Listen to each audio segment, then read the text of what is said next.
My name is Loretta Jenkins, and on the morning of my 69th birthday, I woke up believing the day might finally bring some warmth back into my life.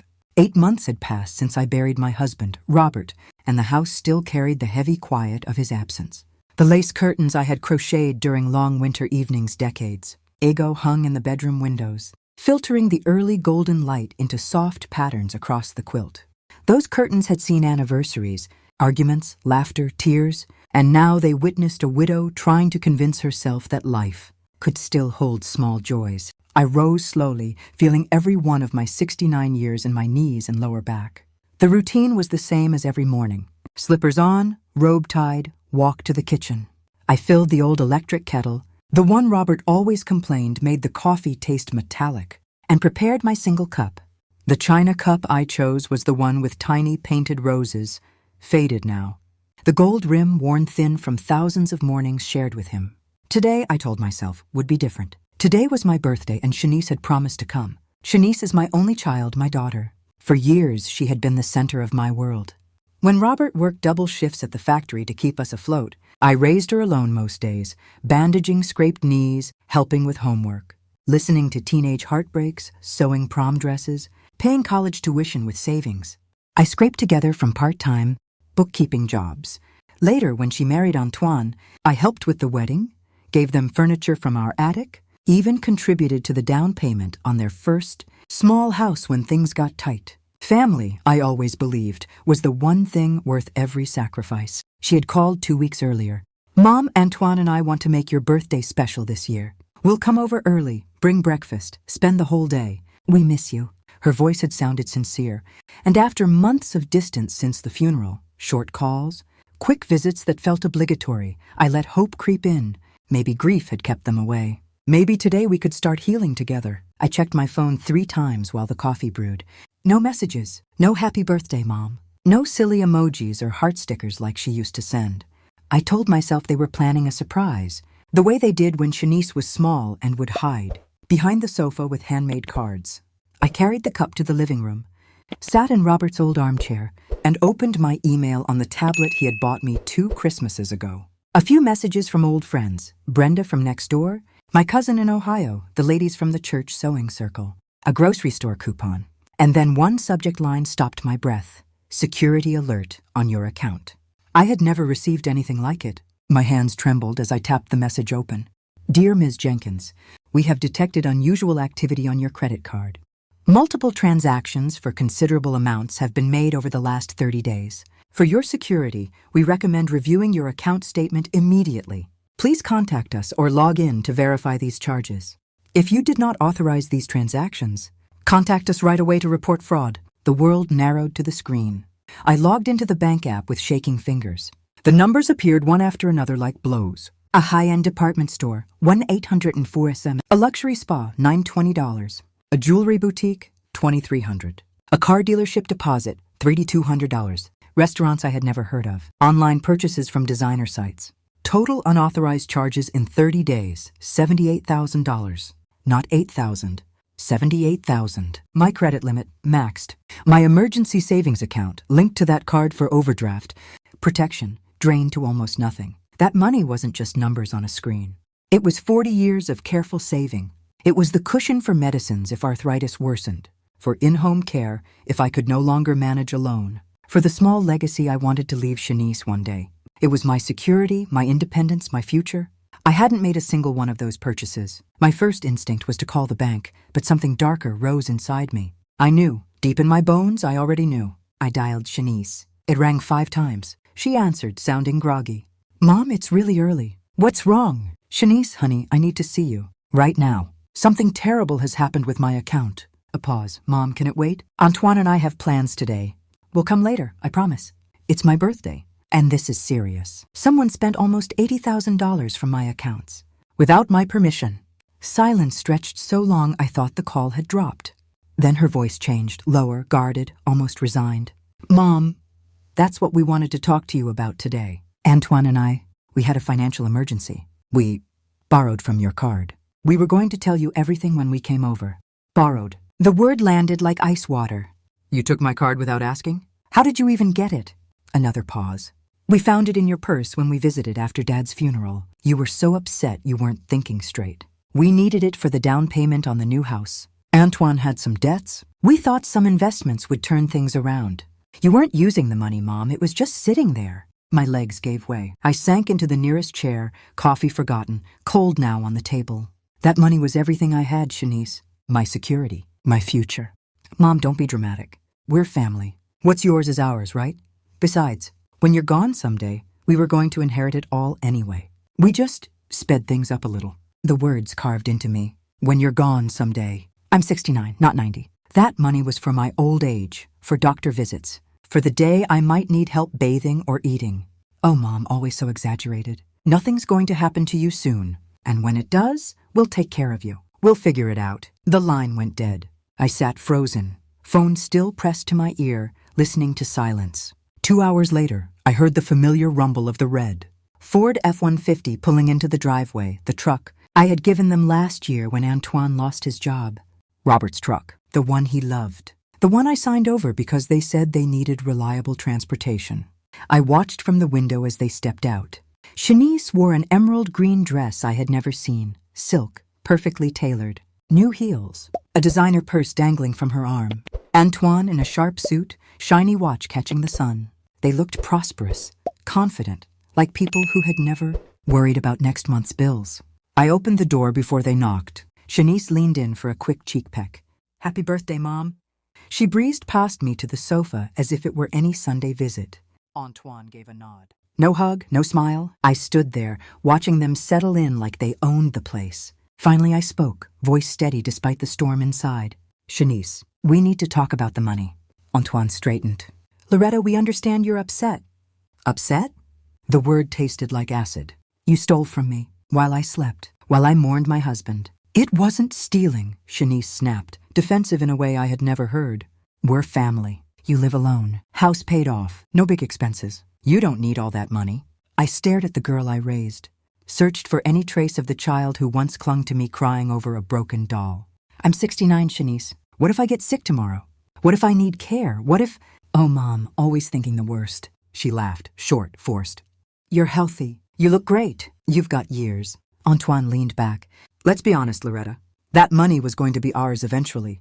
We just moved the timeline. Moved the timeline. My death. The room spun. Shanice stood, walked to the kitchen like it was hers, returned with water. Mom, you're overreacting. We'll take care of you when necessary. Until then, live on your Social Security. You'll adjust. $400 a month, I said, voice rising. That barely covers lights and phone. Antoine sighed like I was a petulant child. Then adjust. We have expenses, too. New house. Shanice's car. The Europe trip we needed. Europe. They spent my life savings on a vacation. I rose slowly, legs shaking. I want every cent back. They looked at each other. Then they laughed. Genuine, cruel laughter. Antoine wiped his eyes. Loretta, it's gone. House, renovations, car, trip, invested. Shanice still smiling. The family needed it more than you. We have lives to live. Plans, dreams, you've already lived yours. Silence crashed down. I looked at them, comfortable on my sofa, wearing my money, laughing at my pain. Something inside me shifted. Not anger, clarity. You're right, I said quietly.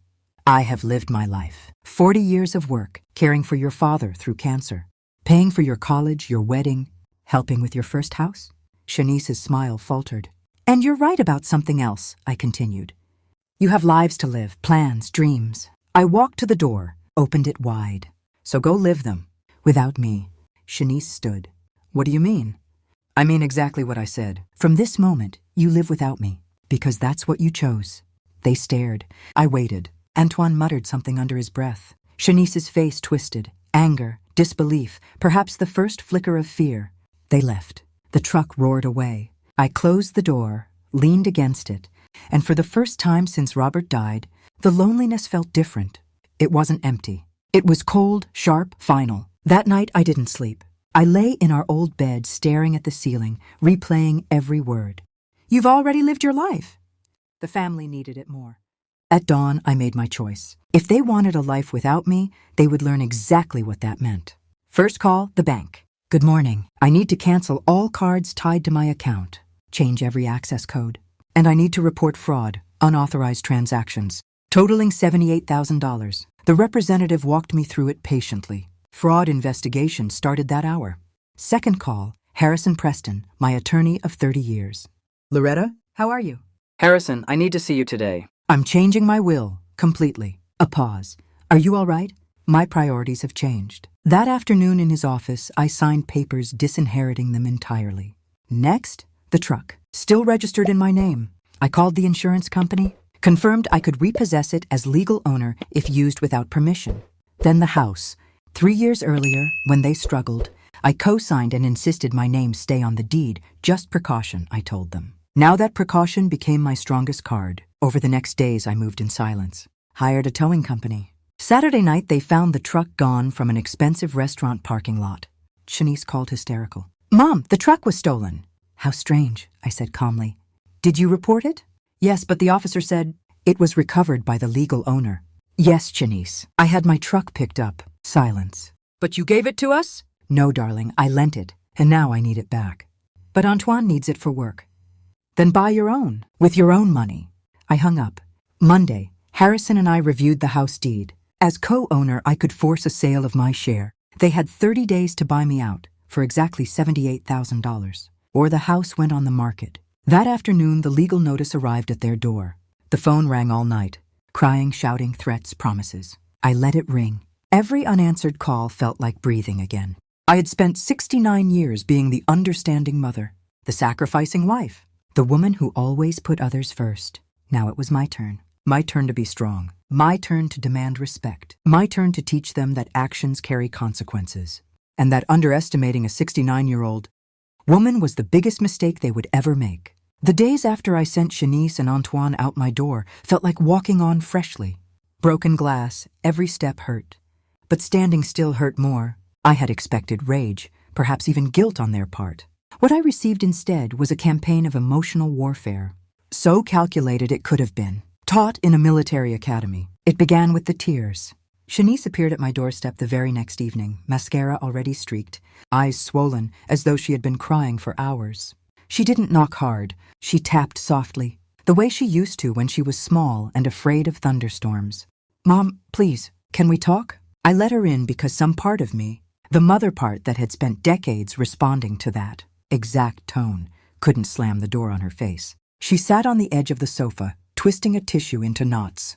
Mom, remember when I was 8 and had that nightmare about the house burning down? You sat with me until sunrise, telling me stories about guardian angels until I fell back asleep. You were always there, always. How can you do this to me now, after everything you gave me?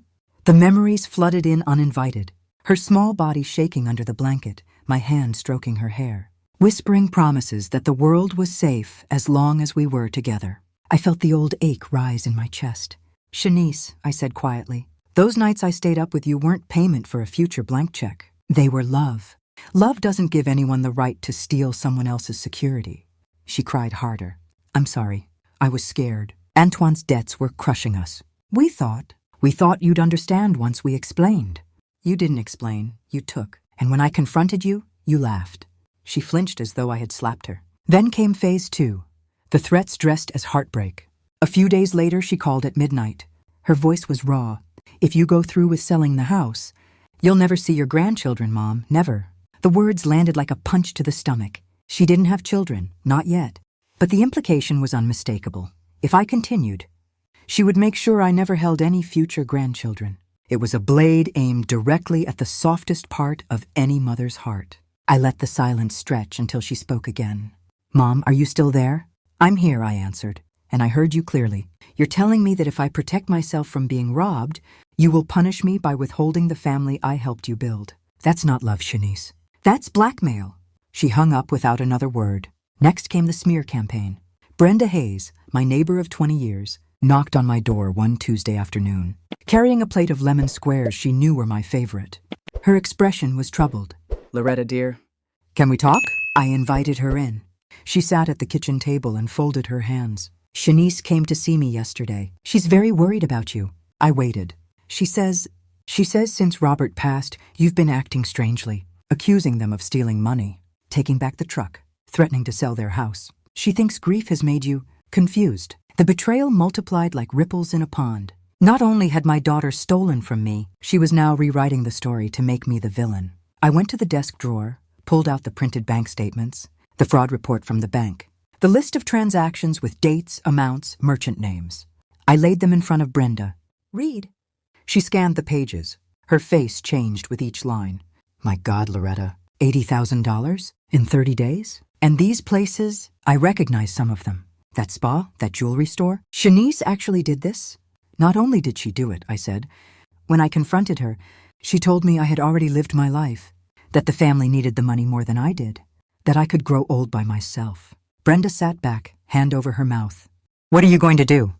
"I'm going to teach them that underestimating a 69-year-old woman was the biggest mistake of their lives." But the nights remained brutal.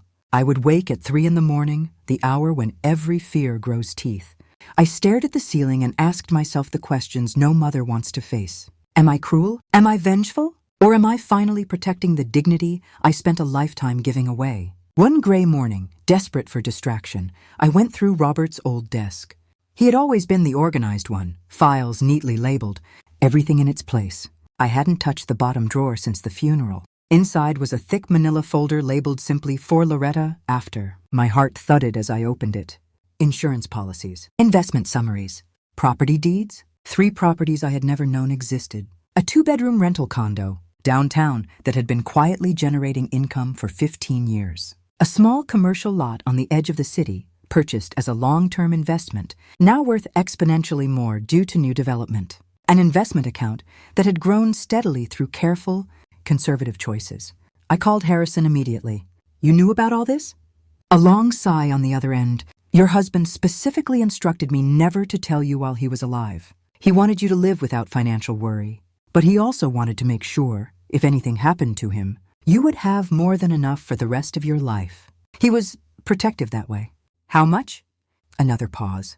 "Including properties, investments, life insurance, approximately $400,000. Maybe a little more with current valuations." $400,000. I wasn't the frail, destitute widow Shanice and Antoine had imagined. I was, technically, a wealthy woman who had been robbed, mocked, and discarded by her only child. The knowledge didn't bring joy. It brought power, and with power came a new plan. I moved. Not far, just to a bright, modern loft in the city center, 3 blocks from the office building where Shanice and Antoine both worked, close enough that they would see my new life, whether they wanted to or not. The loft had floor-to-ceiling windows, hardwood floors, exposed brick. I hired decorators, bought furniture that was beautiful instead of merely practical, hung original paintings, small pieces by local artists I had always admired but never allowed myself to purchase. I hired a cleaning service. A personal chef came 3 days a week. I joined an upscale fitness studio that offered gentle yoga and strength, training designed for women over 60. At 69, I decided it was time to treat myself like someone who mattered. Meanwhile, the consequences I had set in motion began to bite. Without the truck, Antoine's commute became 2 hours each way on public transit. He was late constantly. Stress mounted. Without my money covering the mortgage, payments started slipping. Late fees, warnings from the bank, but the real damage was quieter, more corrosive. Their marriage began to crack under the pressure. Brenda, who had become my unofficial source of neighborhood intelligence, reported in over coffee one Friday. "Loretta, the shouting is constant now. Last night, the neighbors almost called the police again. Antoine was screaming that everything was Shanice's fault for being so obvious about using your card, that they should have been smarter." "And Shanice?" She screamed back that he was the one who suggested it in the first place, that he said you'd never notice because you were just an old lady who doesn't check her accounts. The irony was bitter and perfect. They had judged my simple life as wasteful, yet Shanice had secretly run up thousands in credit card debt on clothes, spa days, beauty treatments, things she hid from Antoine while lecturing me about frugality. A month after the move, fate, or perhaps just coincidence, handed me an unexpected gift. I was having lunch alone at a fashionable restaurant near my building when Shanice walked in. She didn't see me at first. She looked nervous, out of place in the polished crowd. Her dress, expensive but wrinkled, hung looser than before. Dark circles shadowed her eyes. I waited until she was seated, then approached. "Hello, Shanice." She startled so violently she knocked over her water glass. "Mom, what are you doing here? Having lunch? And you?" I have a work meeting." Her eyes traveled over me. The deep wine-colored dress I had bought the week before, the simple but elegant gold jewelry I had never worn in public, the fresh, expensive haircut. You look different. I feel different. May I sit for a moment? She nodded, dazed. I sat across from her. Up close, the toll was obvious. Exhaustion, weight loss, defeat. Shanice, how are things? You know exactly how things are. You're destroying us. I'm destroying you? I repeated softly. Interesting perspective. Mom, please. I know you're angry. You have every right. But this has gone too far. Antoine lost his job. The news landed unexpectedly. Why? Because he was always late without the truck. And the stress? He got into a shouting match with his boss. They let him go. I let the silence sit. Mom, we're losing everything. Just as I lost everything the morning I discovered you had drained my accounts. It wasn't stealing. We're family. Family doesn't steal dignity along with money. She began to cry. Quiet, genuine tears this time. Mom, we didn't know you would take it this way. We thought you'd understand. Understand that my own daughter believes I no longer deserve respect because I'm old. Understand that you think my only remaining purpose is to fund your lives until I die. She couldn't answer. I stood. Enjoy your lunch, daughter. I have a spa appointment this afternoon. I walked away without looking back. As I left the restaurant, I realized something important. It wasn't cruelty I felt. It was clarity. For the first time in decades, my life belonged to me, and they were finally beginning to understand what it meant to live without the safety net they had assumed would always be there. 5 years have passed since that birthday. Morning when the bank alert shattered the illusion I had lived under for decades. I sit now on the terrace of my loft apartment as the spring sun of 2026 warms the city skyline. At 74, the body moves more deliberately. The joints complain after long walks, but the mind feels lighter, clearer, more alive than it has in years. The woman who once measured her worth by how much she could give away is gone. In her place is someone who finally learned that giving everything leaves nothing for yourself, and that self-respect is not selfish, it is survival. The months immediately following Shanice's quiet visit to my apartment were a strange, fragile peace. There were no dramatic reconciliations, no tearful apologies broadcast to the family, no sudden flood of returned money. What there was instead was consistency, small, steady, almost invisible acts that carried more weight than any grand gesture ever could. Every first Friday of the month, without fail, an envelope arrived in my mailbox. Inside, a modest check, sometimes $50, sometimes $100, accompanied by a single line, handwritten on plain notepaper, for Mom's debt, Shanice. No long explanations, no promises of more, just the payment and the acknowledgement. Those envelopes became my private calendar of change. I never cashed the first few. I kept them in a drawer like evidence. But after 6 months, I began depositing them. Not because I needed the money. By then, my husband's hidden fortune and the rental income had made financial worry a distant memory. But because accepting the payments felt like accepting that something real had shifted inside her. I did not call her. I did not invite her over. I waited to see whether the pattern would hold when life became inconvenient again. It did. During that same period, I discovered a purpose beyond survival. I began volunteering 2 mornings a week at the Senior Advocacy Center, downtown, a small nonprofit that helped older adults who had been financially exploited by family members. The first time I walked into the support group room, I expected to sit quietly and listen. Instead, the facilitator asked if anyone wanted to share their story. I surprised myself by raising my hand.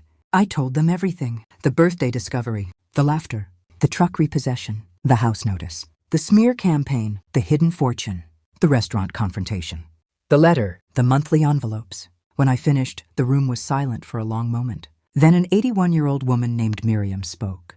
Loretta, I've been paying my grandson's gambling debts for 7 years because I was afraid he'd hate me if I stopped. After hearing you today, I think I'm ready to say no. That afternoon, I helped her draft a firm but kind letter to her grandson. 2 weeks later, she told me he had entered a treatment program, angry at first, but eventually grateful. Miriam became my first success story, though I never thought of it that way. I thought of it as proof that my pain had not been wasted. Word spread quietly among the members. Soon I was no longer just a volunteer. I became a peer counselor. At 70, I had my first real job title in decades, financial abuse recovery advocate. The work did not pay extravagantly, but it paid something even more valuable, purpose. Every woman I helped reminded me why I could not have forgiven easily or quickly. Easy forgiveness would have taught Shanice and every other adult child watching that consequences are negotiable when tears are involved. One autumn afternoon, almost a year after the betrayal, I received an unexpected call from an attorney named Roberto Alvarez. "Mrs. Jenkins, I represent Antoine Carter, your daughter's former husband. He would like to arrange full restitution of his share of the unauthorized funds." I was stunned into silence for several seconds. "He wants to pay it back?" "Yes, ma'am. He has been working 2 jobs, warehouse nights and rideshare weekends. He has saved approximately $6,000 and wishes to transfer it immediately as a lump sum toward his portion of the debt." I agreed to meet Mr. Alvarez at a neutral coffee shop near the courthouse. Antoine did not attend. He had instructed his lawyer to handle everything. When the transfer hit my account a week later, a personal letter arrived with it. "Loretta, this doesn't erase what I did. I know that, but paying you back every cent I can was the hardest and most necessary thing I've ever done. It taught me the value of honest sweat. It taught me that easy money always costs more than it's worth. Thank you for not letting me walk away without facing what I broke." I never expected remorse from Antoine. I had always seen him as the weaker link, the one who followed Shanice's lead. Yet here was proof that consequences could reach even the most entitled hearts. That evening, I called Shanice for the first time in nearly a year. "Mom?" Her voice held surprise but no panic. "Antoine sent $6,000 today." A long breath. "I know. He told me before he did it. Said he wanted to make sure I understood he was taking responsibility for his own choices. How do you feel about that?" "Relieved. Like we're both finally growing up instead of staying selfish children." A pause. "Shanice, would you like to have lunch with me next Sunday?" Another silence, this one thick with emotion. "Seriously?" Seriously. "But one condition, no rehashing the past. No repeated apologies. No grand promises about forever. I just want to meet the person you are becoming. It's a deal." That Sunday we met at a quiet bistro with outdoor seating. She arrived early, dressed simply, jeans, a soft sweater, hair in a low ponytail. No designer labels, no nervous energy, just calm. We talked about safe things, the book she was reading, the night accounting class she had enrolled in, my new Italian lessons because I planned to visit Tuscany the following spring. We did not mention forgiveness because we both understood. It was not something declared in a single conversation. It is built or not built over time. When we parted, there were no dramatic embraces, just a soft handshake and a mutual "see you soon" that carried more hope than any tearful vow ever could. Over the next 5 years, the shape of our relationship slowly changed. Monthly lunches became bi-weekly dinners. She finished her accounting degree at 39, later than most, but with a determination I had never seen in her before. She opened a small bookkeeping firm, specializing in helping single women and widows organize their finances. She asked me to be her first official client, not out of guilt, but because she respected my judgment and wanted an honest critique of her work. Managing my accounts together became a strange, healing collaboration. Numbers that once represented betrayal now represented accountability and mutual respect. 6 months ago, she began dating a man named Victor, a 41-year-old elementary school teacher. Divorced, with 2 children, he co-parents respectfully. What struck me most was not how he treated her, but how she treated him. Considerate, generous without losing herself, financially and emotionally independent.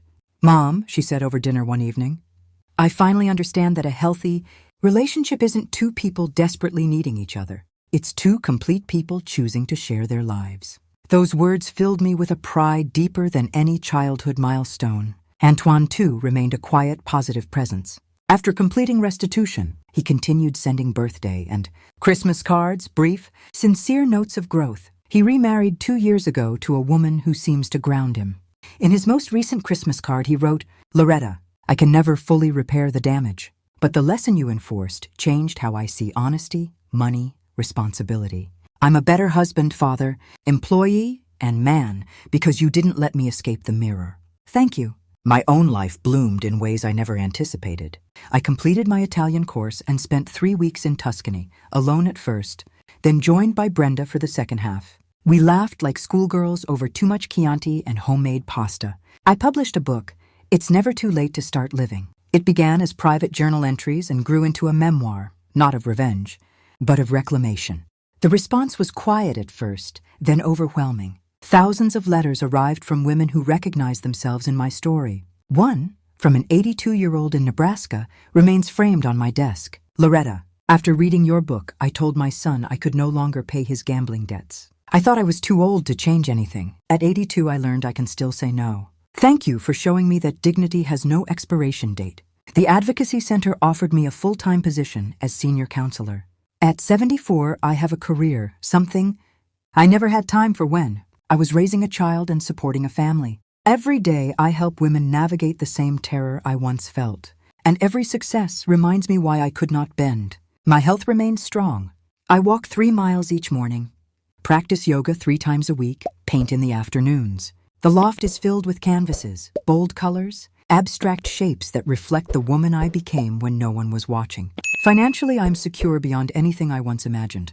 The rental properties have appreciated. Investments have grown. Book royalties and my salary provide independence without excess. I established a small foundation that provides emergency legal and financial aid to older women facing familial abuse. Watching them stand up for themselves is the closest thing to redemption I have found. If I could speak to the Loretta who opened that bank alert 5 years ago, trembling and broken, I would say, the pain you feel right now is labor pain. You are giving birth to the woman you were always meant to be, but never allowed yourself to become. It will hurt. It will frighten you. It will demand more courage than you think you possess. But on the other side waits a life truer, richer, and more wholly yours than you ever dreamed. Today, as the city lights flicker on below my terrace, I prepare for dinner with friends, women I met through the center, through painting class, through travel. Not family by blood, but family by choice. Shanice will join us next week, not as the center of my world, but as one valued guest among many. I have learned the hardest truth of all. Love without boundaries is not love. It is permission for destruction. And sometimes the greatest act of love a mother can give is to allow her child to face the full weight of their choices, so they can one day become someone worthy of love returned. At 74, I'm no longer waiting for anyone to validate my existence. I am living. And it is, without question, the best chapter of my life.